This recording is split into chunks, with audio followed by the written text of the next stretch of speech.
How you doing there? Welcome back to Babble on Talmud. Today we're studying Daf Zayin, Daf 7 of Masechta Chullin. And boy, friends, Daf 7 is something else. Unbelievable, Daf 7. 2 sections. The kedusha of Eretz Yisroel. Unbelievable. This is a sugya that comes up from time to time. It's always been a bit of a confusing sugya because I get mixed messages. Hopefully we'll make some kind of mahalach over here today. The kedusha of Eretz Yisroel, and secondly, Rabbi Pinchas ben Yair's holy donkey. Yesterday we learned all about, I believe it was yesterday, that we learned all about this concept of, hey, how could it be that the animal of the tzaddikim, the Rabbi Shalom, made it so that they did not eat any iser? How could it be fathomable that tzaddikim themselves could have mistakenly eaten any iser? We're going to see the whole discussion about the kedusha of Eretz Yisroel is related to that topic, and the Gemara then says, "No, so tell us, what is this donkey already? What's this animal that did not eat anything iser?" It was the donkey of Rabbi Pinchas ben Yair. We are going to learn about that donkey and more on Daf Zayin of Masechta Chullin. It's going to be great. Let's go and have a great time. Friends, we begin on Daf Vav Amid Beis, about halfway through Daf Vav Amid Beis. In my Gemara, there's a period there. The last word on the line is Heyid.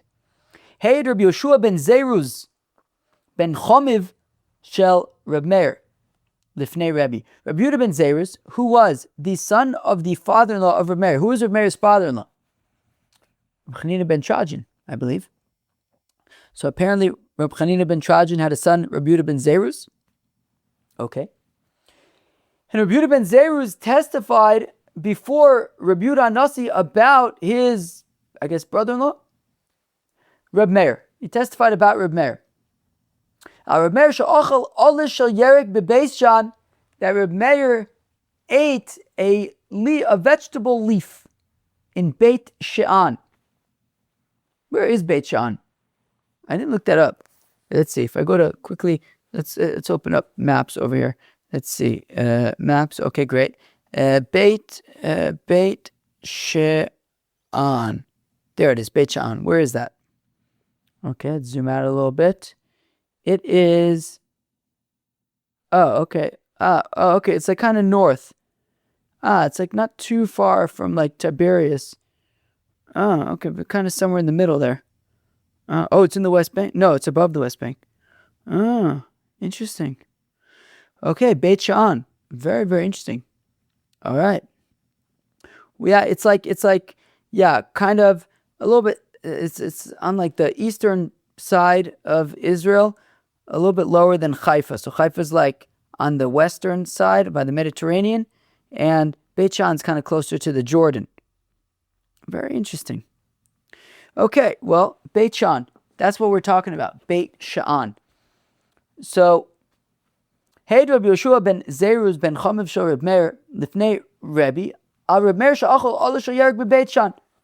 That Reb Meir ate vegetable leaves in Beit She'an, and they weren't tied or anything. He wasn't concerned about Trumas or Maisris or anything like that. V'hiter Rabbi as Beis She'an kula al yado.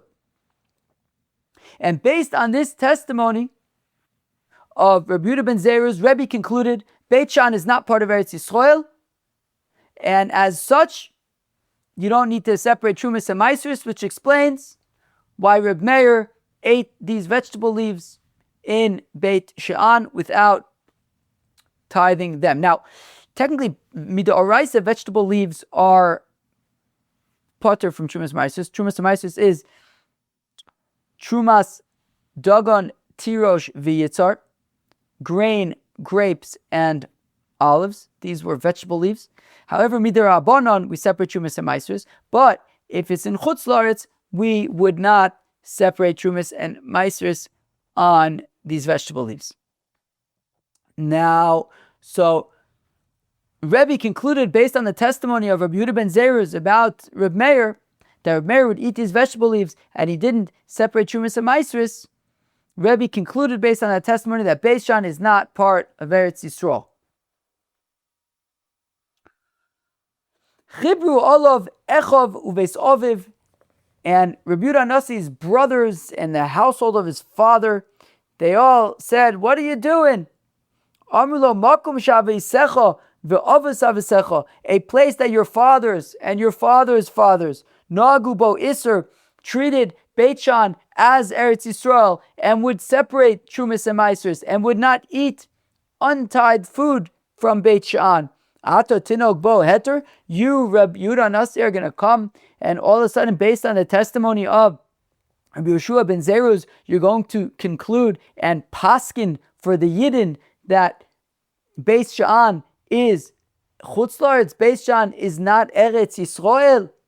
Dorash lo et mikrazeh, to which Rebbe replied with the following verse that the pasuk says in Melachim Beis about Chizkiyahu HaMelech v'chosas nochash anechoshes, that he ground up, he destroyed the copper snake asher also Moshe, that Moshe Rabbeinu constructed. Ki arayom mahema hayu bnei Yisrael mikatrim lo, because the Yidden were unfortunately treating the copper snake as a getchke, as avodah zarah, and they were burning things for the copper snake. So Chizkiah destroyed the copper snake. V'yikra la nechushtin, they would call the copper snake nechushtin. So Chizkiyahu HaMelech did away with the copper snake that Moses made. Efshir ba'asa v'lo bi'aro, ba'yoshafat v'lo bi'aro. Now, how does this make any sense? Asa and Yoshafat they came before Chizkiyahu HaMelech. They were earlier. They were several kings earlier than Chizkiyahu HaMelech. And it says about Asa and Yehoshaphat, V'alo kol avodah zarah sheba'olam Asa v'Yehoshaphat bi'arum, that King Asa and King Yehoshaphat, they destroyed all of the avodah zarah in the world. So how does it make? So Rebbe says, I don't understand. On the one hand, the pasuk says that Chizkiyahu HaMelech destroyed the copper snake. On the other hand, it also says that King Asa and King Yehoshaphat destroyed all the avodah zarah. So wouldn't that memela mean that why didn't they destroy the copper snake? Why is Chizkiyahu HaMelech destroying the copper snake? Elo makom enichu lo avosa lizgaderbo. Well, King Asa and King Yehoshaphat, they left the copper snake for Chizkiyahu, and that destroying the copper snake was an opportunity, kind of like a defining moment of Chizkiyahu's greatness, that he destroyed the copper snake that was being used as avodah zarah. So even though Asa and Yehoshaphat, they destroyed all the avodah zarah, there was still an opportunity for Chizkiyahu to get in on that and for him to make his mark on the destruction of avodah zarah as well. Af ani, says Rabbi Yehuda Nasi, same thing for me.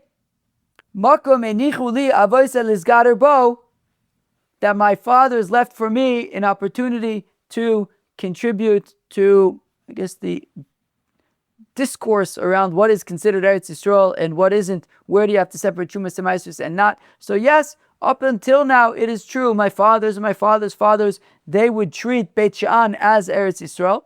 But based on the testimony of Rabbi Yehuda ben Zeruz, I am paskening now that Beit Shan is not part of Eretz Yisroel. I'm going to chap a shluck of tea and we'll go weiter. Mikan, says the Gemara, the Talmud Chochem she'omar dover. So we see that from the fact that Rebbe heard Rabbi Yehuda ben Zeruz make such a controversial statement, and Rabbi Yehuda Nasi didn't say, what are you talking about? That's crazy talk. Fakert. Not only did he accept it, he respected it, and he paskined halacha to say that Beit Shan is not part of Eretz Yisroel based on the testimony of Rabbi Yeshua ben Zeruz. So again, Mikan, we see from here, by the way that Rebbe related and accepted the testimony of Rabbi Shua ben Zeruz, the Talmud Chacham she'omar davar, that if you have a Talmud Chacham, in this case Rabbi Shua ben Zeruz, she'omar davar, that he says the Dvar Halacha she'ein mazichin oso. We don't detach it. Right? We don't say, what are you talking about? Ve'amila ein maznichin oso. They don't say we don't reject it.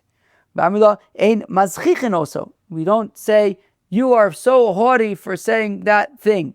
You must be making a mistake. Man, de Omer mazichin dichsiv lo yizach hachoshen. According to the version that says ein mazichin also, it comes from the pasuk by the choshen, that it says that the choshen was tied to the ephod, and it was tied such that it wouldn't get separated. The choshen would not get separated from the ephod.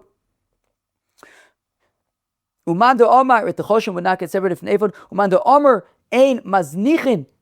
The pasuk says in Pinchas in Megillas Eicha that the Rebbeinu Shalom won't reject forever. That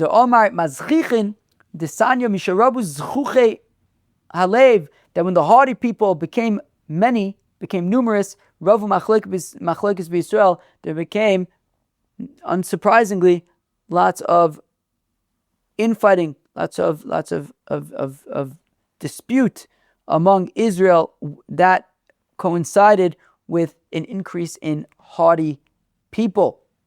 Okay. Now, Maskif la Rabbi Yehuda Brei to Rabbi Shimon ben Pazi. Rabbi Yehuda Brei to Rabbi Shimon ben Pazi says, wait, one second. Mi'iko leman de Omer de Beishan lab Eretz Yisroel. I don't understand. Says Rabbi Yehuda Brei to Rabbi Shimon ben Pazi, I don't understand. How could it be that Beit Sha'an is not part of Eretz Yisroel? The pasuk says in Sefer Shoftim, the first paragraph of Sefer Shoftim, V'lo horish Menashe as Beit Sha'an, that Menashe did not, clear out Beit Sha'an, Vez ben Osel and its environs, Vez Tainoch Vez ben Osel. So, meaning we're talking about in the Sefer, in the pasuk in Shoftim, it was reflecting after Yeshua died and the different tribes, their relationship with their territories that they captured, and it talked about Menashe, and it talked about his territory being Beit Sha'an. So, of course, it's part of Eretz Yisroel. Ishtamitze hada Amar Reb Shimon ben Eliyakim mishum Reb Elazar ben Pedash she'Amar mishum Reb Elazar ben Shamua. Okay. Well, clearly, Rabbi Yehuda Brei to Rabbi Shimon ben Pazi was unaware, either because he forgot or he didn't know. I don't know. That which Rabbi Shimon ben Eliyakim says, Rabbi Elazar ben Pedash says, Rabbi Elazar ben Shamua, the Tana. Friends, listen up. This is important. Harbe krachim. Well, it's important because it's a concept. It's a well-known sugya. It's famous. Harbe krachim kivshum ole Mitzrayim velo kivshum ole Babble. There were many areas of Eretz Yisroel that the ole Mitzrayim, when the Yidden came with Yoshua into Eretz Yisroel, they captured these places. But when the Yidden came back for Bayis Sheni with Ezra, they didn't capture all of the same places that were captured during the initial, right? The kedusha Rishona versus kedusha Shniya.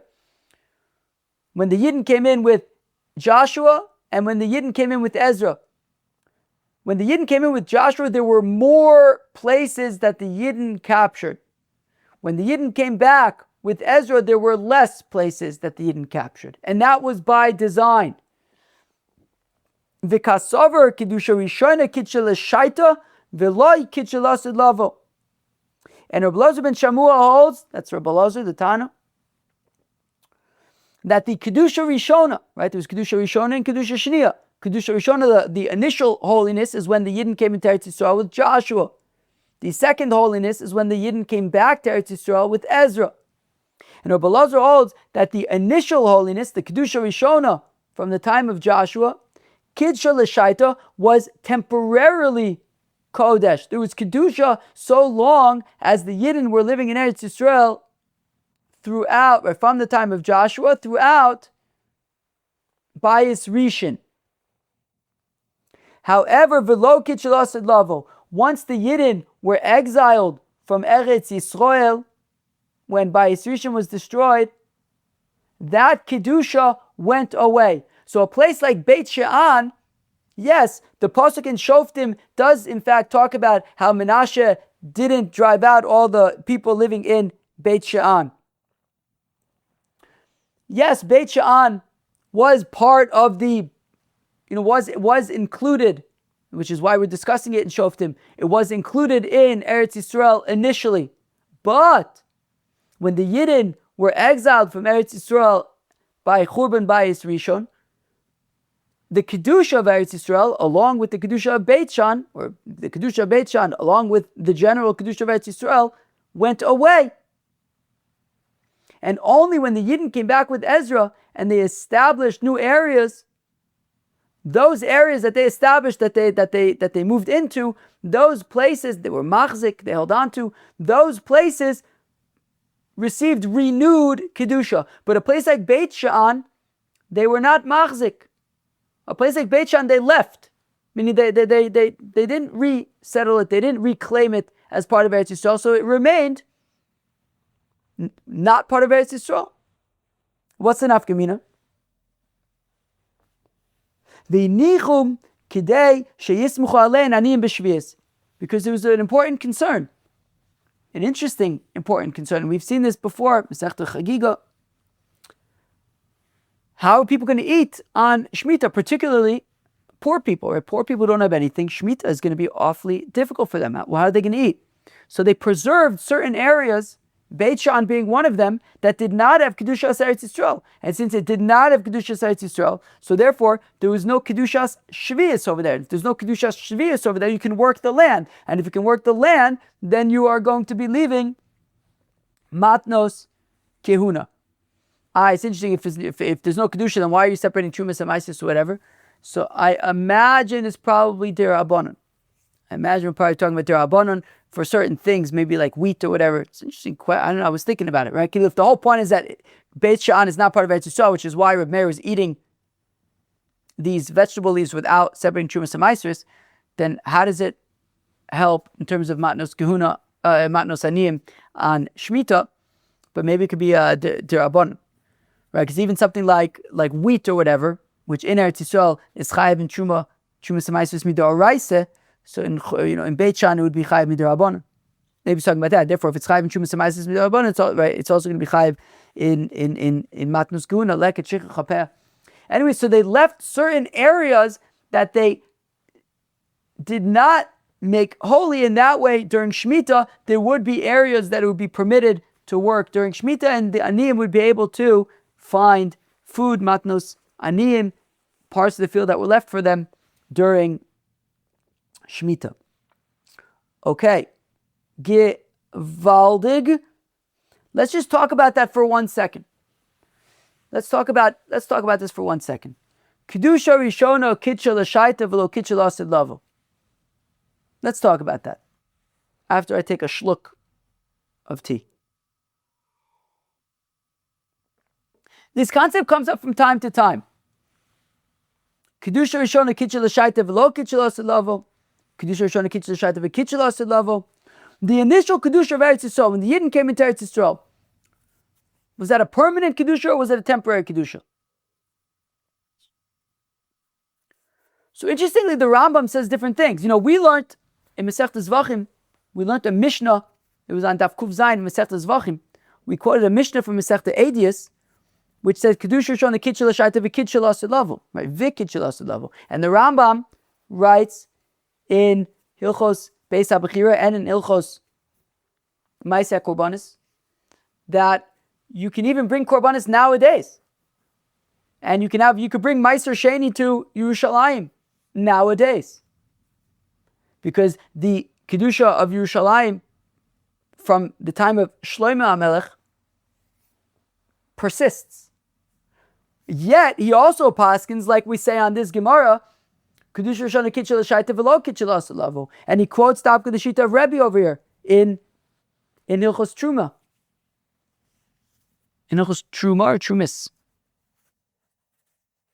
I think Trumis. Hilchos Trumis. Perek Aleph, Halacha Hey. So it's interesting. The Rambam seems to be saying both things. So I think what makes sense to me, Chaver, if you have any ideas here, share it with us on WhatsApp. I think maybe Pshat is that the kedusha of Yerushalayim, I think the Rambam is saying is kitchel shaita v'kitchel asulav. From the time of Shlomo HaMelech, it retains its kedusha even nowadays.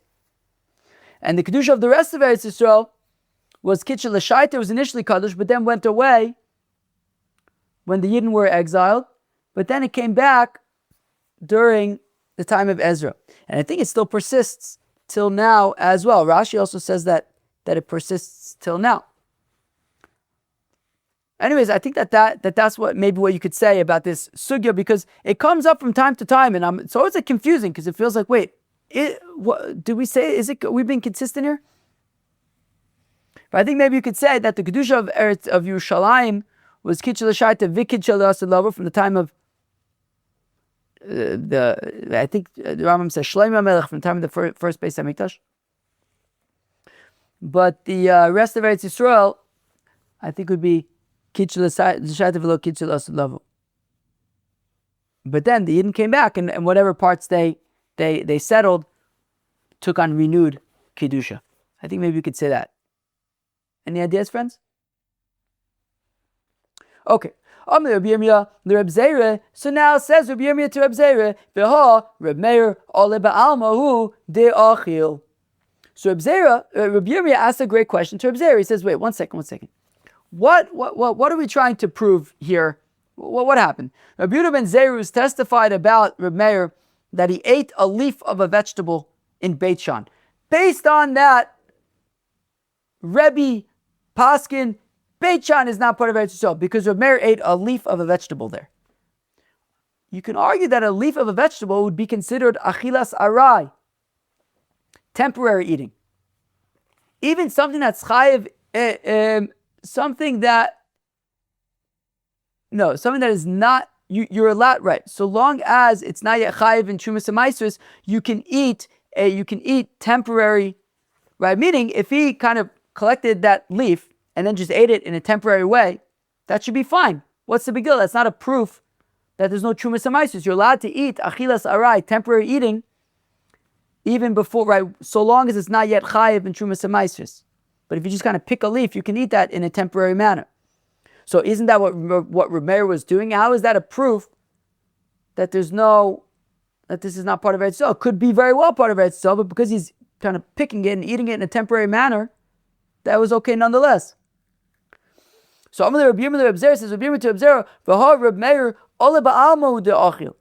He was just simply eating a random leaf of a vegetable. That's not chayiv. You don't need a separate Trumas and Maasros for that anyways. Amar le me'aguda achle. Answers Reb Zera, no, Reb Meir was eating it from a bundle of these leaves. V'tnan, and we learned in a Mishnah in Masechta Maasros, Yerek HaNe'egad, that when you have vegetables that get bundled, Misha Yogad, once you bundle it, it's chayiv in Trumas and Maasros. So therefore, Reb Meir was eating from a bundle of such leaves, so it was already chayiv in Trumas and Maasros, and therefore he would be unable to eat it unless he tied it first, and he didn't first tie it. V'dilma lav adaite. Maybe he simply made a mistake. He wasn't paying attention, and he ate. Maybe really Reb Meir actually held that you do have to separate Trumas and Maasros, just that he accidentally ate this leaf. Impossible, because now, after all, the Rabbanan Shalom makes sure that even the animals of the righteous wouldn't be eating anything osur. Tzadikim atzmon lo kol sheken. Certainly, then the Rabbanan Shalom would make sure that Reb Meir would not have eaten something by accident that was tevel. So it couldn't have just been an accident, because if he was not allowed to eat it, then we can assume that the Rabbanan Shalom would have made sure that he wouldn't have eaten it.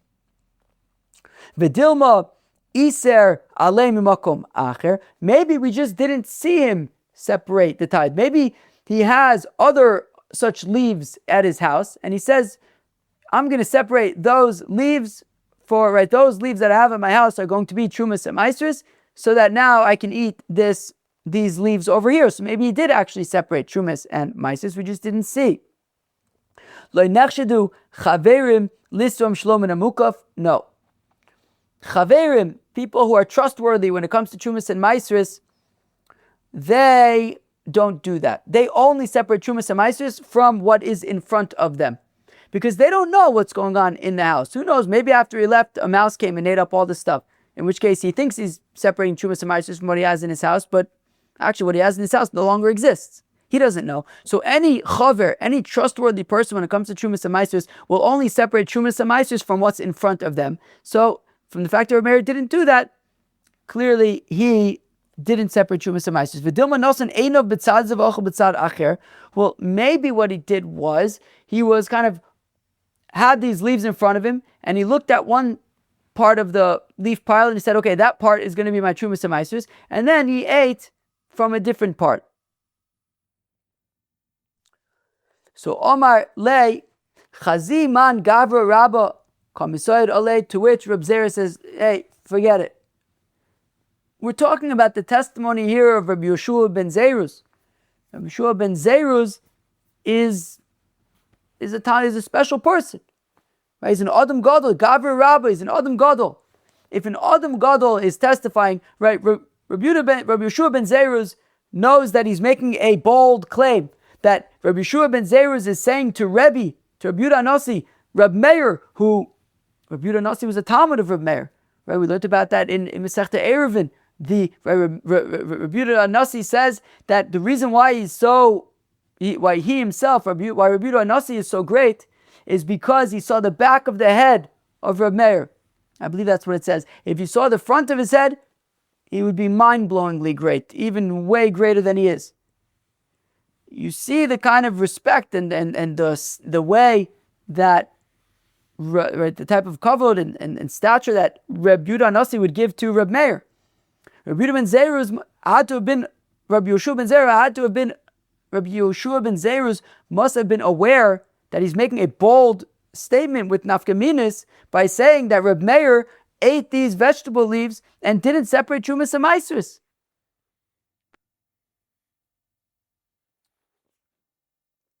And therefore, if Rabbi Yeshua ben Zerus was saying, he knew what he was doing, he made this statement, he knew that the implication of his statement was that Reb Meir ate these leaves without separating Trumas and Maasros, and that is what Rabbi Yeshua ben Zerus meant to say, and that is how Rabbi understood it, and he understood it correctly, and he got the point, and he declared that Beit Shan is not part of Eretz Yisroel. Wow. Okay, unbelievable. Okay, so Rabbi declared that Beit Shan is not part of Eretz Yisroel, and you can work the field during Shemitah. And finally, all of the sort of tension, I don't know what the right word is, but it feels like everything was kind of finally leading up to this peak moment, the story finally of what is this animal of the tzaddikim. It is the holy donkey of Reb Pinchas ben Yair, the father-in-law of Reb Shimon ben Yochai.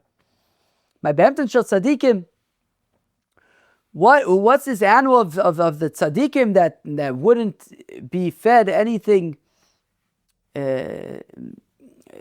Also, to Reb Pinchas ben Yair, Avakazul Lefidjin Shvurim, Reb Pinchas ben Yair was on a mission to redeem captives. Pogabei beginoi naira, and he reached a river. What was he going to do? There was no bridge. So how was he going to get through? Well, he figured he would just ask nicely.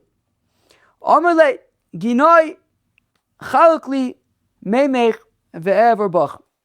Ginoi, would you please split your waters so that I can get through? Omerle, and Ginoi, the river, responds, Tosfos says it wasn't actually Ginoi, the river, but maybe it was the officer of the sea. I imagine some kind of angel of the sea or something. Or maybe it was Pinchas ben Yair kind of wondering this in dialogue he had in his head. But anyways, okay. Pinchas ben Yair says to the river, he says, hey, I want to pass. Would you please make a path for me? Amalei, Ato holech lases utzon koinech, va'ani olech lases utzon koni. The river says, wait a second. You are going to do what you're supposed to do, pigeon shvuim, and I am doing what I'm supposed to do, flow like a river. Ata safek ose safek iata oset. Now, on your mission, it is not certain that you will succeed. Maybe you will, maybe you won't. Depends if the shmendriks who are holding captives are willing to properly negotiate. Unfortunately, this is something that we know all too well. Ani vaday ose. I, on the other hand, I know that I can just keep flowing and just doing what I am meant to be doing. So you're doing what you're meant to be doing. Possibly you'll succeed, possibly you won't. I will definitely succeed in continuing to flow. Pinchas ben Yair kind of says, all right,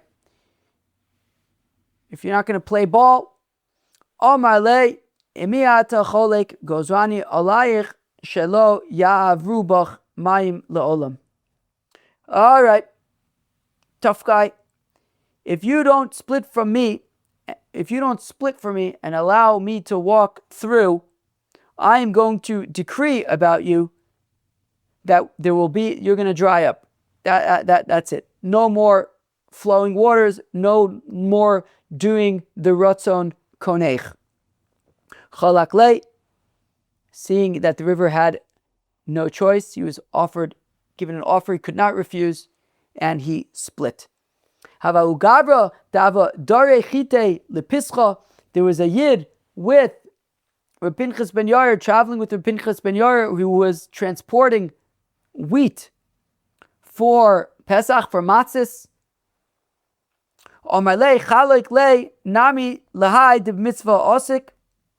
So Pinchas ben Yair says to the river, split also for my friend over here who's on his way to do a mitzvah to make matzahs. So the river split for this fellow as well.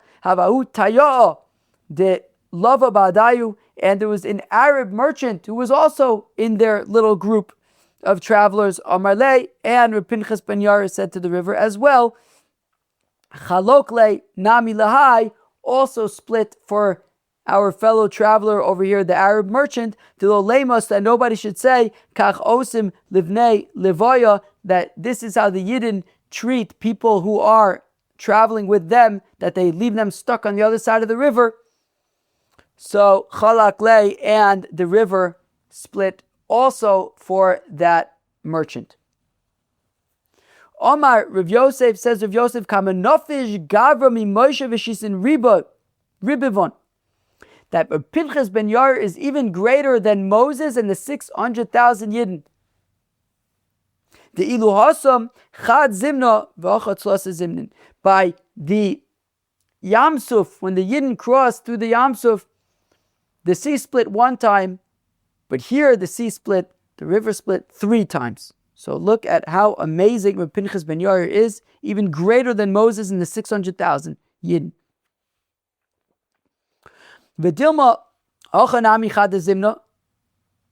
Wait, but how do you know that here by Rabbi Pinchas ben Yair the river split 3 times? Maybe the river split 1 time and split long enough for all 3 to get through. Taka, fair enough. Rather, Rabbi Pinchas ben Yair is like Moshe Rabbeinu and the 600,000, just like the sea split for Moshe Rabbeinu, the river split for Pinchas ben Yair. They then continued on their journey and they arrived at a kretschmer. And here we go. They attempted to give barley to Reb Pinchas ben Yair's donkey, but he would not eat because it was demai. It was purchased from an Am Haaretz, and this barley was demai. Chabtinu, they thought maybe the issue was that they needed to sift it better and that the donkey was just being a picky eater. So they sifted it better. Loi achal, he still did not eat. Nakrinu, but they manually went through the barley and picked out anything that didn't belong in there, that got mixed in. Lo achal. The donkey continued to refuse to eat. Omar Luhu, Reb Pinchas ben Yair says to them, wait a second, Duma lo me'asrun? Is it possible that you didn't separate Trumas and Maisers from the Demai? You didn't separate Maisers from the Demai. Asrinu, so they separated Maisers from the Demai, Ve'ochal, and now the donkey proceeded to enjoy his meal. Omar, and Reb Pinchas ben Yair says, Ani azo, this poor donkey, Holeches lases utzoin koino, is on a mission, is on a journey to do the will of its owner, of the Rabbeinu Shalom. Ve'atem achilin oisa tvolim, and you're feeding the donkey tevel. Umi mechayba, but one second, why is it Pinchas ben Yair getting so worked up, so excited about these kretschmer owners? Do you even need to separate maisers from demai that's being fed to an animal? We learned in the Mishnah in Masechta Demai, that if somebody purchases demai for planting or for feeding to an animal, the kemach leoris, or he purchases flour of demai to be used for tanning hides, v'shemen laner, v'shemen losuch bo sakelim, and oil to light candles with, or oil to rub on vessels, as some kind of you put oil on vessels to clean them or whatever, make them better, to preserve them, to treat them. Patumi adamai, you don't need to separate meiser from these elements. So here, this barley is being fed to the donkey. Why would they have to separate meiser from it? Hasama itmar Allah, well, because it was stated about that Mishnah. Amar Rabbi Yochanan says, Rabbi Yochanan l'shanu ela shelekacham mitchilas in the behema. And that's only if the barley was initially purchased for the animal. Aval lekacham mitchila adam, if they were originally purchased for people, v'nimlach aleim lebehema, and they changed their mind and said, you know what, we're actually going to use it as barley for animal food. Chayv la'aser, you do need to separate meiser, and that's what this case was. This was a case where the barley was initially purchased for human food, and then it was afterwards made into animal food, but you'd have to separate meisers from that. V'atanya, and similarly, we learned in a brayso alokech peiros min hashuk, that somebody who buys peiros of demai from the market la'achila for eating, v'nimlach alein lebehema, but then the person changed their mind to feed to animals. Harei zeh lo yitein lo lifnei behemto v'lo lifnei behemas chavero ele imkein iser.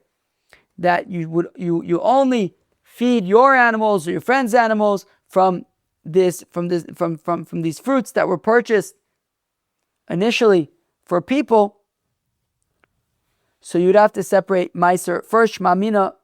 Zo. So because this barley was initially purchased for human consumption, so meiser needed to be separated. Meiser had not yet been separated, and therefore Reb Pinchas ben Yair's donkey refused to eat, and that is the story of Reb Pinchas ben Yair's donkey, that even his donkey did not eat. In this case, it was demai. Shama Rebbe. Now Reb Yehuda Anasi heard that Reb Pinchas ben Yair was coming. Nafak la'ape. So Reb Yehuda Anasi went out to greet Reb Pinchas ben Yair. Omar, the great Reb Pinchas ben Yair. Omar le v'tzoncha sa'od etzli. And Reb Yehuda Anasi says to Reb Pinchas ben Yair, can you come and eat by my house? Can I have you as a guest? Can I host you? Amar lo hein. Pinchas ben Yair says, Avade, yes, I will be your guest. Tzavu panav shel Rabbi. Reb Yehuda Anasi could not have been happier. Omar Loi ki meduma ato shemuder ano mi Yisrael ani. Pinchas ben Yair says, what, do you think I made any kind of neder to not get any ano from the Yidden? That you're so surprised? Now, we're going to see at the very end of the daf that actually Reb Pinchas ben Yair actually never, it was a thing, he never benefited from anybody, he never ate at anybody's house. So I guess maybe it was a known thing. And therefore Reb Yehuda Anasi, when Reb Pinchas ben Yair agreed to eat at his house, Reb Yehuda Anasi was on cloud 9. And Reb Pinchas ben Yair says, what? Do you think I made some kind of a neder not to get any benefit from Yidden? Yisrael Kedoshim. The Yidden are holy. The Yidden are holy people. I didn't make any neder not to get benefit from Yidden. The Yidden are the holiest. Rather, the fact of the matter is, Yesh Rotze ve'ein lo. You have some Yidden who, as much as they would like to host, they don't have the means.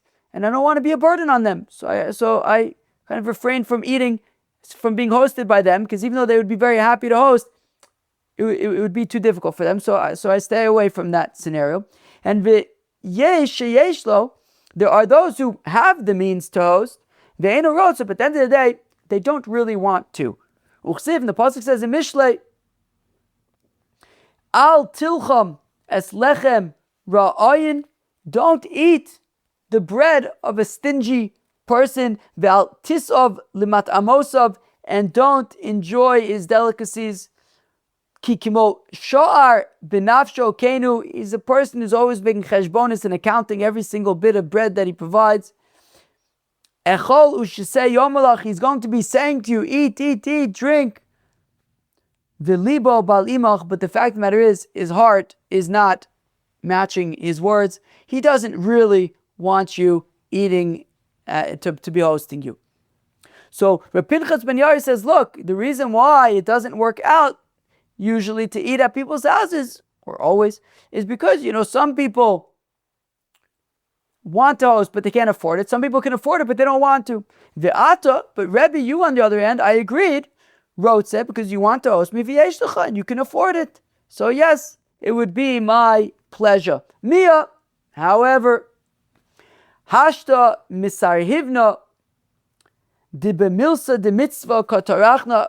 I do, however, need to postpone this meal because I am on a very important mission of Pidyon Shvuyim.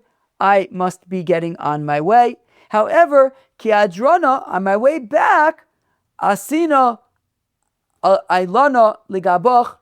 On my way back, however, I will be sure to stop by your abode for a Suda. Ki asa, and sure enough, on Reb Pinchas ben Yair's way back, he arrived at Rebbe's house. Israme ol be'au pischa davu kaimin be kudanyosa chivrasa. And it just so happened to be that by the entrance to Rebbe's house, Reb Pinchas ben Yair noticed that there were white mules. And that was a showstopper for Pinchas ben Yair. Omar, he says, I can't go in. Malachamoviz bebeso shalzeh, the angel of death is in this house. Bani esod, how can I eat in a house that the angel of death is there? Because these, as we're going to see later, these white mules could be very dangerous. And how can I be in a place where there are white mules and eat there? Shama Rebbe heard Nafak la'apeh, so he went and he chased out. He went after Pinchas ben Yair. Amarle, and he says to Pinchas ben Yair, Mizabninalu, I'll sell the donkeys. I don't need the donkeys. I'll sell them. Come over, eat a suda by me. You can't just sell them to somebody else. Just like it's dangerous for you to have them, it's dangerous for somebody else to have them as well. Mafkainalu. So Rebbe says, okay, I'll make them hefker. I won't give them to anybody. I'll just make them hefker. Anybody can have them. Put them out in the forest someplace. Mafsha sazeka. No, I make them hefker unsupervised could lead to even more damage. Akranalu. Okay, I will do some surgery on their hooves so that they are not dangerous. Right. The issue is that they might kick people and kill them. So I'll make some changes to their feet so that they could still work, but they won't hurt anybody. Ika tzar ba'alei chayim, but that would be painful for them, and that would be tzar ba'alei chayim. Katilnalu, you know what? I can just kill them, be done with them. Ika bal tashchis, that's wasting. You can't waste perfectly good donkeys. So they were kind of stuck. On the one hand, Rabbi Pinchas ben Yair wasn't going to go into Rebbe's house with those mules. On the other hand, there didn't seem to be an easy way for Rebbe to get rid of those mules. Mivatesh. Hayakam mivatesh bei tuva, and Rebbe came out pleading with Rabbi Pinchas ben Yair to come over to his house, and then what happens? Gavatura beinayu, a mountain emerged between them, and it was over. Why did a mountain emerge between them and it was over? Rabbi Pinchas ben Yair, the fact of the matter is, as we're going to see at the end of the daf, he never took any benefit from anybody else's stuff. And therefore he wasn't going to be hosted at somebody else's house, but he was trying to be diplomatic about it. He was trying to say, well, I got to go do pigeon shvuyim. There's the white donkeys, whatever. When he kind of got to the dead end, the Rebbe was going to make whatever arrangements he could so Rabbi Pinchas ben Yair can come over. Out of nowhere, a mountain emerges, separated them, and that was that. Bacha, Rebbe cried, v'amar, and he says, ma b'chayein kach, wow, if in their lives on this world it is such, certainly after they die, when they're in the olam ha'emes, they will certainly get the red carpet treatment. They certainly, even in this world, they are treated so greatly. Certainly in the next world, they will be treated even greatly. The Amar Reb Chama Reb Chanina Gidolim Tzadikim b'Misos Yosem b'Chayein. The tzaddikim are greater posthumously. They're greater after their death, even more so than when they are alive. Shenemar, as the pasuk says, Vayihem kovrim ish, v'hine ro es hagedud. The Navi describes in Melachim Beis that after Elisha died, there were all of these gangs, these geduds, these gangs that would roam around and cause sorrows for people.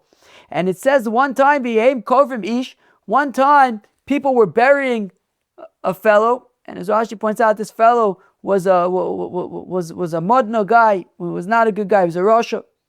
V'ine roes hagedud, and while they were burying this fellow, they saw one of these mobs coming their way, and quickly, vayashlichu es ha'ish b'kever Elisha, and they just saw an open grave, and they chucked this dead Rasha into the grave, and they ran for their lives because the gang was coming, the mob was coming. Vayigo ha'ish ba'atzmus Elisha, and Elisha was in that grave, and this Rasha touched the bones of Elisha, vayichi vayokom al raglov, and the body got up on its feet and walked to a different grave to be buried in, or to be left in or whatever, since it wasn't shaykh that a Rasha would be buried next to Elisha. So it's interesting. So Rashi explains, so what is it? How is this a proof that a person a tzaddik is greater after he dies? Well, because during his own life, when Elisha, right, by the Isha Shunamis, when he took effort in order to bring back her son, and yet over here this corpse touched his bones and immediately was brought back to life without any effort. So this is the way Rashi understands it. Tosfos understands it a little bit differently, but I'm not going to get to Tosfos' question. It's a little bit subtle. But anyways, Rashi explains that we see that tzaddikim, even when they're after they're dead, they are greater than when they're alive, because Elisha was able to bring this fellow back to life even quicker after he was dead than when he was able to when he was alive. Omar le Rav Papa Abaye, but Rav Papa asks Abaye v'dilma l'kiyume be'birchsa d'Eliyahu. 1 second. Maybe this corpse coming alive was not an indication per se of Elisha's greatness post-death, but rather be Mekayim what Eliyahu had said to Elisha before Eliyahu died. That when Elisha and Eliyahu Hanavi were walking together for one final time, Elisha asked of Eliyahu Hanavi if he can have twice, double the ruach of Eliyahu Hanavi, and it was granted to him. Now, what does it mean that he was granted double the ruach, double the spirit of Eliyahu Hanavi? Well, both Elisha and Eliyahu Hanavi had brought back to life a child. Eliyahu Hanavi, when he was staying by the woman, by the widow of Tzarfat, her son had died, and Eliyahu Hanavi brought the son back to life, and Elisha had brought the son of the Shunamis back alive. So they were even. So maybe this corpse coming back alive now, when chucked in Elisha's grave, was to be Mekayim what Eliyahu Hanavi granted Elisha, which is that Elisha would have double the spirit. Eliyahu brought one boy back to life. Elisha now had brought two back to life. So maybe it isn't necessarily a testament to the greatness of a tzaddik after he dies, but simply being Mekayim Elijah's guarantee.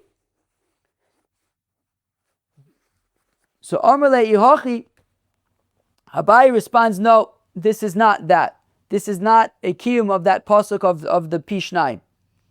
Because Yehochi Anu Desanya al Raglav Omad Ulevesul Halach. The pasuk says, right, that the fellow Vayichi Vayokom al Raglav. The pasuk says that the fellow who came back to life, he lived and he stood on his feet.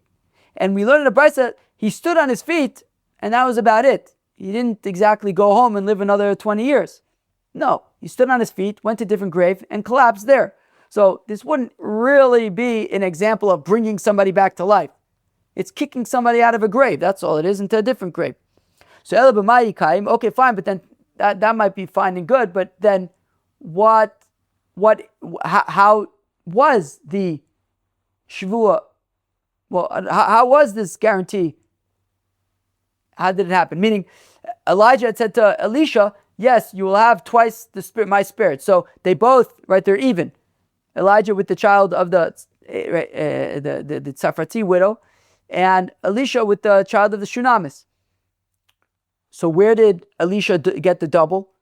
So Rabbi Yochanan says, Sheripet Saras Na'amon, that when Elisha cured the Tsaras of Naaman, the general of Aram, Shehi Shkula Kemes, and a Mitzora is like a dead person. Shneimar, as the Apostle says, Al Nati Kames, that when Miriam got Tsaras in the desert, Aharon implored Moshe Rabbeinu to pray for her so that she shouldn't be in her state of as a Mitzora, she shouldn't be like a dead person. So we see that a Mitzora is like a mace, and by healing Naaman's tsaras, that was like Elisha brought him back to life, and that was the second, therefore, example. Why are mules called Yemim? Because their fear is upon the people. Says Rab Chanina, Rashi says Rab Chanina was a doctor. In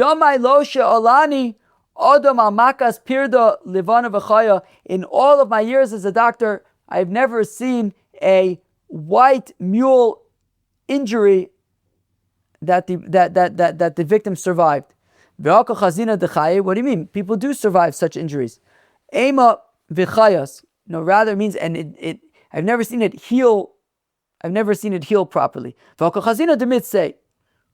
you mean? We do see people who get hit by these white mules, and they do heal. The chivron reish karayu amina. Well, we're specifically talking about white mules that the tips of their feet are white. Those are the white mules that we're talking about. Chaper shluk of tea. We'll go weiter. The pasuk says in Sefer Devarim, Einod milvado, that there is none other than the Rabbeinu Shalom. Rab Chanina says, Rab Chanina va'afilu kshafim, and that even means witchcraft. That no witchcraft can get around the Rabban Shalom. If the Rabban Shalom wants the witchcraft to work, it'll work. If it doesn't want it to work, it won't work. Witchcraft is also subject to the rules of the Rabban Shalom. Ha'itza dahavos kamahadra lemishkol afra mituse kair de Reb Chanina. There was a woman, a machshefer, a sorceress, who was trying to remove some dirt from underneath Reb Chanina's feet in order to place a spell on him. Oh my Allah, shkuli, and Reb Chanina says, please, b'chavod, take whatever dust you want. Lo mista'eh milseich, it's not going to make any difference. Einod milvada ksiv, after all, the pasuk says, Einod milvada, there's nothing other than the Rabban Shalom, and therefore, if the Rabban Shalom wants the spell to work, it's going to work, but I'm telling you, it's not going to work. I think Einod milvada is what it says on our friend Nachman Fadiman's tombstone. Our friend Nachman Fadiman, back from the beginning of Babylon, beginning days of Babylon Talmud. I think he passed away during Masechta. Was it Masechta Tanis or during Masechta Moed Katan? Possibly during Masechta Moed. Either Masechta Tanis, maybe even Megillah. Around that time, Nachman Fadiman passed away. I think on his tombstone, I think it says there's no reality other than God, or something like that. Nachman Fadiman. Anyways, so Frag the Gemara. But Rabbi Yechanan, it says, wait, why is kshafim, witchcraft, called kshafim? Shemakrishin pamalia shemala. It's a Rashi. It stands for kshafim shemakrishin pamalia shemala. That it contradicts the whatever happens above. Kilu, it is able to overpower the way that the world is meant to work. Shani Reb Chanina de nefisha zchusa. Yeah, but Reb Chanina was a very great person with many merits, and this machshefer had no chance on him. Reb Chanina says, Reb Chanina, ein adam nokip etzbo milamata elim kein machrizin olav milamala. A person does not stub his toe in this world without them deciding and announcing in heaven, this fellow is going to be stubbing his toe. Shenemar, as the pasuk says, me Hashem mitzadei gover, from the Rabban Shalom are the steps of man. Konanu are prepared. Ve'adam mayavin darko. Man doesn't even understand. What does he understand about his ways? Everything's from the Rabban Shalom, including stubbing one's toe. Amar Belazar says, Belazar, dam nikuf, if a person stubs his toe and bleeds, miratze kedam ola, it appeases like the blood of a korban ola. Amar Rava says, Rava begudel, that's talking about his thumb toe, yomin, the right thumb toe, uvenikuf sheni, if he stubs it a second time, if he's on his way to doing a mitzvah. Amru Olav Pinchas ben Yair, and finally, the Gemara concludes this unbelievable daf that Pinchas ben Yair miyomav, his entire days, lo botza al prusa sheno shelo, he never ate bread that did not belong to him. Umiyom she'omer al daito, lo nena misudas aviv, and even from the earliest age, once he had das, from that point he didn't even want to rely upon the table of his own father. He wanted to be independent and not rely on anybody else. Chevre, that was Daf Zayin of Masechta Chullin. The first section of Daf Zayin of Masechta Chullin discussed the kedusha of Eretz Yisroel. This was another example where ultimately we said, how could it be that somebody, in this case Reb Meir, could have eaten something by accident that was untied? After all, the donkey of Pinchas ben Yair didn't eat anything that was untied. That's why this sugya came up on today's daf. We had said that Reb Meir ate the leaves, vegetable leaves, in Beit Sha'an. Rabbi Yoshua ben Zeruz testified about Reb Meir to that effect, to which Rabbi immediately paskined that Beit Sha'an is not part of Eretz Yisroel, and therefore it is not chayiv in Trumas and Maasros for vegetable leaves. And we learned that the kedusha rishona kitchel l'shaita v'lo kitchel l'asid lavo, that the initial kedusha of Eretz Yisroel, when the Yidden came in with Yoshua, was temporary. When they were exiled at the end of the first temple, that kedusha went away, and it came back when the Yidden came back with Ezra. And only the places that the Yidden were machzik, that the Yidden took control of with Ezra, those places the kedusha returned. Other places it did not. And Beit Shan they didn't re-establish, and therefore it did not have kedushas Eretz Yisroel.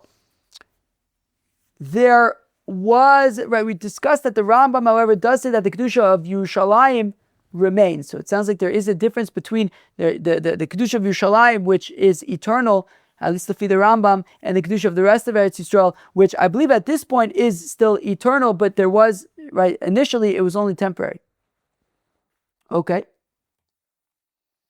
We then discussed the donkey of Pinchas ben Yair, which we had kind of been alluding to already since at least yesterday, that the donkey of Pinchas ben Yair refused to eat any barley, any food that was untied, and that was, of course, in the context of a larger story about Pinchas ben Yair on his way to doing Pidyon Shvuyim, and the very interesting interaction that he had with the river, and the when the river ultimately split for him, and the story with Rabbi, and ultimately skirting a Suda at Rebbe's house. And we said that Pinchas ben Yair would never benefit from anybody else's stuff. He was kind of self-sufficient.